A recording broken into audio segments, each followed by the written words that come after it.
So if you own an 11 to 14 F150 with the 3.5 liter EcoBoost engine under the hood, then you've probably figured out by now that a handheld tuner like this one with a preloaded tune installed on your truck is hands down the fastest and easiest way to squeeze out some additional horsepower and torque without actually installing any physical mods on your truck. Now there are a ton of tuners available on the site, so let's go over this one. This is the Dashpaq in-cabin controller tuner, and this is the tuner you should want if you're looking for one of the most compact tuners currently available with one of the easiest to use interfaces, but you want a tuner that has the most features, functions, and bells and whistles, if you will. Now obviously performance is the big ticket here, so let's take a look at our dyno numbers. Full disclosure, we did run our truck on the dyno with some pretty meaty tires, so our stock numbers are a little bit lower than you might expect, but let's take a look nonetheless. So stock, we made 286 horsepower and 304 pound-feet of torque. We then installed the performance tune from the Dashpaq, and we ended up making 325 horsepower and 391 pound-feet of torque. That makes for pretty impressive peak gains of 39 horsepower and 88 pound-feet of torque. But what's even more impressive are the curve gains. Pretty much from idle to red line, we see very impressive curve gains, with curve gains topping out at 75 horsepower and a whopping 107 pound-feet of torque. Now normally you don't see those kind of performance gains with any mod on any vehicle, so this thing pays for itself. But there are a ton of other features that we'll go over in a minute, including the ability to read and clear your diagnostic trouble codes, more commonly known as those check engine lights. You can even data log your truck and monitor all kinds of information in real time while you're driving around using the available gauge clusters that are pre-installed on the device. And all those bells and whistles are actually a pretty nice bonus considering the price. At around the $450 price point, the in-cabin controller tuner is actually on the more affordable side of things when compared to some of the other options currently available. So again, if you want one of the most all-inclusive tuners in one of the most form factor and compact units available, then the Superchips Dashpaq in-cabin controller tuner is going to be the one for you. And if this is the one that you decide to stick with, you can come back to this video. I'm going to show you guys exactly how easy it is to tune your truck using this tuner, and I'll go over all those other features and functions. Now, I do have to give an install rating on this, guys. It's super simple. You just got to pull it out of the box and plug it in. You don't have to really do anything else. So I'm going to give this a very simple 1 out of 3 wrenches on my install difficulty meter. Shouldn't take us more than 15 minutes to get this thing started up and tuned. So without further ado, let's go ahead and get started. All right, so the tuner is pretty much ready to use outside the box. All you got to do is plug in the OBD2 cable, HDMI end goes in the tuner, and obviously the OBD2 end goes underneath the steering column. Once you've plugged it in, go ahead and set it up on the windshield, get comfy, and I'll meet you inside. Okay, once you have the device plugged in, you want to put your key to the on position in the ignition, but don't turn your truck over.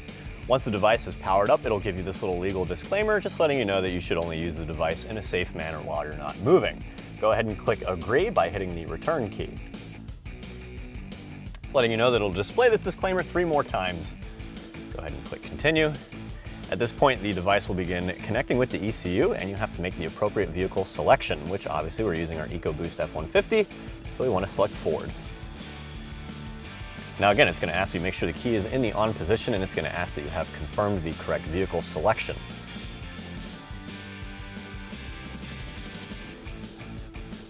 Now it'll ask you to confirm whether or not the vehicle is equipped with a manual transmission. Obviously that is not the case, so click the home button for no.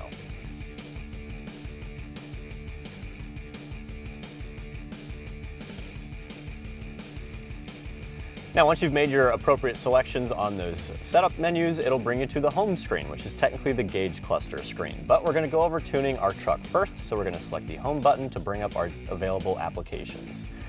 In order to tune your truck, you want to select programming and hit the return key. You can see here our current level is listed as stock. We're going to select our race tune. And in order to program your truck with the race tune, you need to have at least 91 octane fuel in the tank. Once you've done so, click continue.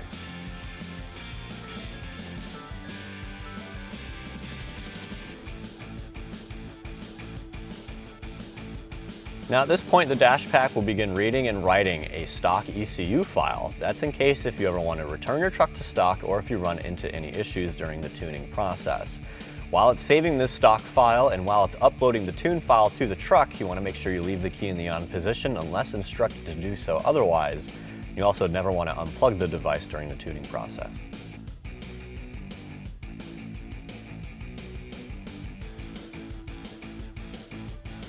All right, once the stock file has been saved and validated, the Dashpaq will ask if you want to make any custom changes to the parameters in the preloaded tune.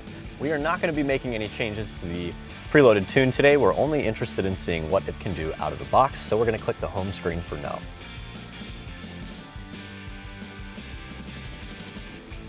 Now, before it loads the tune file, it's going to ask you to confirm the key is in the on position. And again, it might ask you to cycle the ignition on and off during the tune upload process.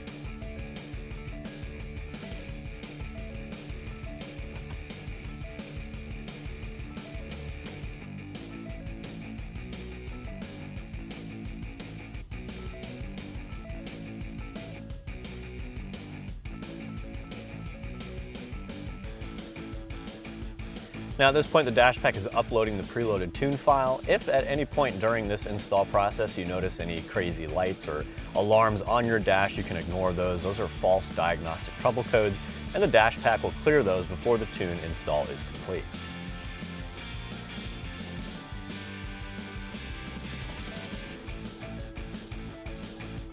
Now once the tune file has finished installing, it will ask you to turn the key to the off position, and it'll give a confirmation screen letting you know that the tune has been installed. And you can see on our current level here, we have our race tune listed.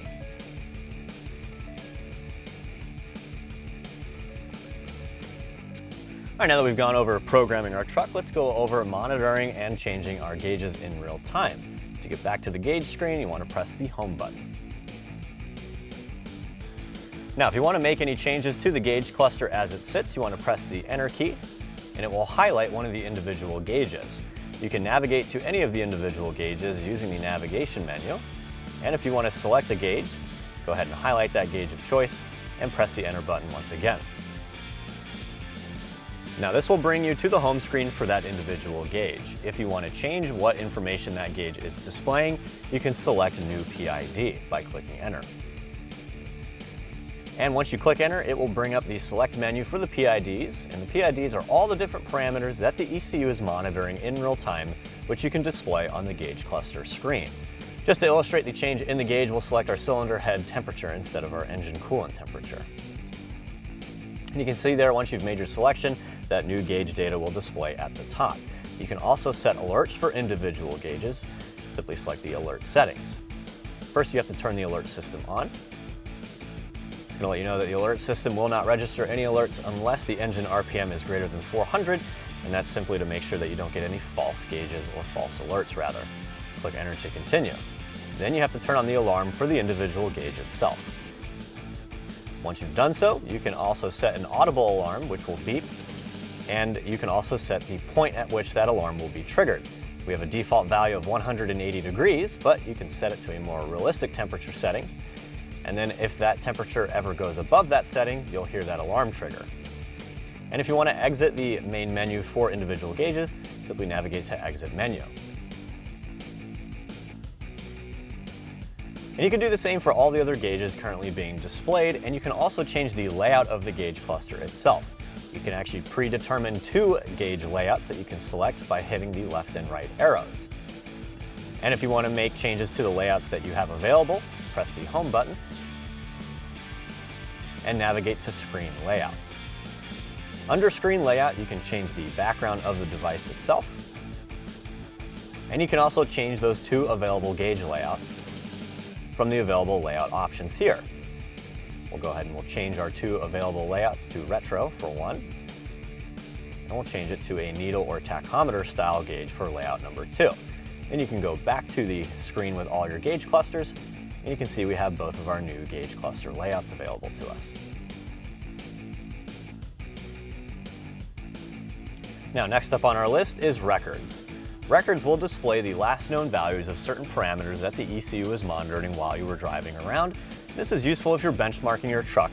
For example, if you go to the drag strip, or if you're trying to test out your max boost, or if you're simply monitoring things like temperatures, or your top speed, or your quarter-mile times. It'll display those last known values just before you've turned the ignition off.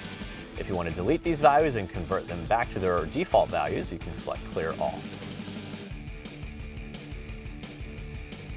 Now, the Dashpaq also allows you to data log your truck, which you can save those files and review them later.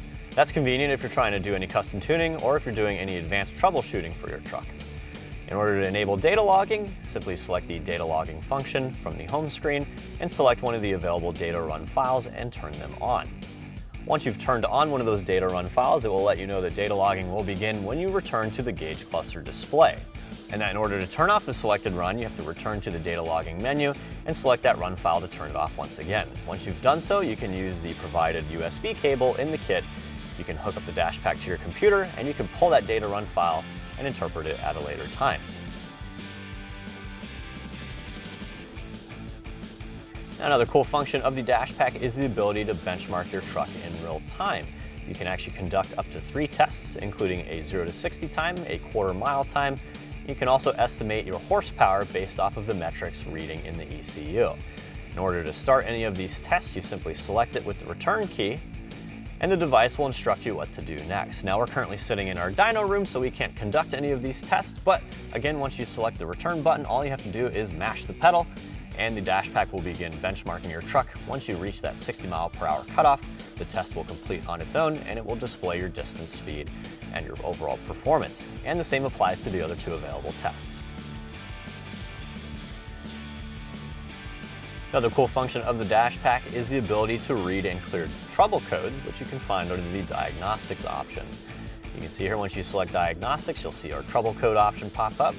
And once you select that, you have 2 options. You can read and clear those diagnostic trouble codes, commonly known as check engine lights. So if you want to figure out what the underlying cause of a check engine light is, simply select Read DTCs, and the Dashpaq will read your ECU and pull the alphanumeric code that's associated with that check engine light.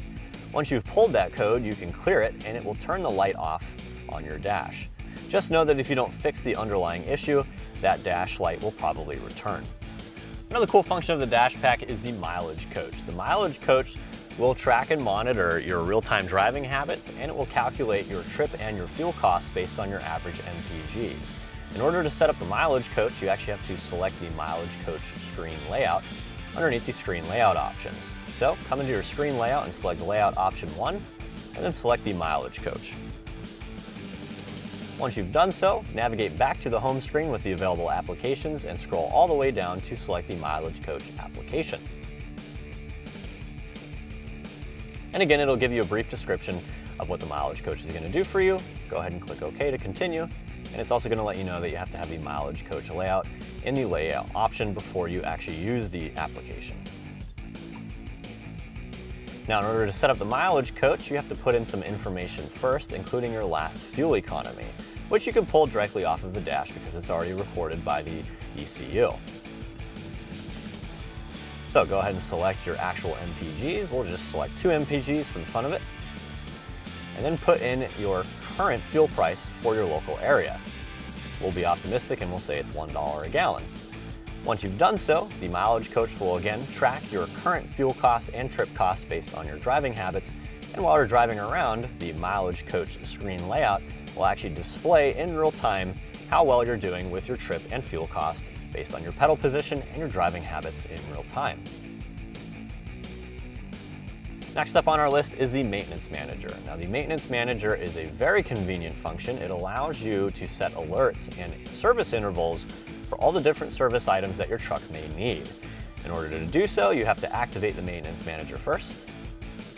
You also have to put in your current odometer reading.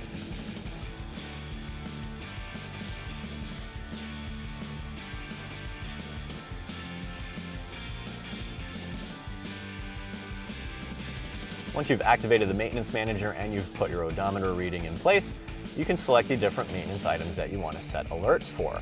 There are a bunch of different service items available in the Maintenance Manager, but we'll select our most common one, which is our change engine oil service alert. Now, first again, you have to turn on the individual alert, and then you can select an interval, or you can select a next service based on your current odometer reading.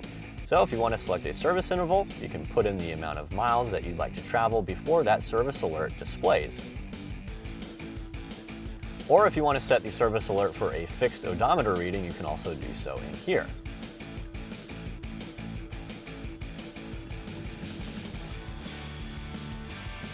And once you've set those intervals or that next service alert, once the interval has been reached or the next service odometer reading has been reached, you will receive an audible alert on the Dashpaq letting you know that it's time to perform that maintenance item. So those are all the primary functions of the Dashpaq itself, but we'll go over these settings as well as our help functions last. Under settings, you have a few options, including vehicle settings, alert settings, and all the settings for the device itself. Now, under vehicle settings, if you ever upgrade your wheels and tires, you can input the correct tire size, and the Dashpaq will modify how the ECU displays information based on your new tire size. This is critical if you want to calculate your fuel cost, MPGs, or other performance benchmarks. Now, you have 4 different options for modifying your tire size, including your standard English and metric measurements. You can also put in the circumference or height. You can also make changes to all the alerts that are available on the Dashpaq. You can actually enable or disable all the alerts for the individual parameters that the ECU is currently monitoring in here. And then again, you can make changes to the device settings itself, including how long you want the alarm to sound on the device, as well as features like how to auto dim the backlight on the screen itself. You can also change the background color. You can modify how long the device will remain idle before the screen turns off, and you can also input your gross vehicle weight. Again, that's important if you want to accurately measure different parameters located in the ECU. But the most important function on here is the factory reset. The factory reset will completely undo any changes or modifications you've made to anything on the Dashpaq itself, and the only thing that it will not do is revert your stock tire size, as well as the tune file on the truck itself. And lastly, if you ever have any problems with the device itself, you have some very nifty troubleshooting options underneath Help. You have your basic product info for the device itself, you have your vehicle information, including your VIN and your current ECU calibration code, and then you have the contact info for Superchips in case you ever need to get in touch with their customer support. Now, if you ever do need to contact Superchips, they may ask you to enter into tech support tools, in which case they'll walk you through what you need to do further, but we won't be going over that today. Well, and on that note, that wraps up my review of the Superchips Dashpaq in-cabin controller tuner fitting your 11 to 14 3.5-liter EcoBoost powered F150. I'm Travis, thanks for watching. For all things F150, keep it right here at AmericanTrucks.com.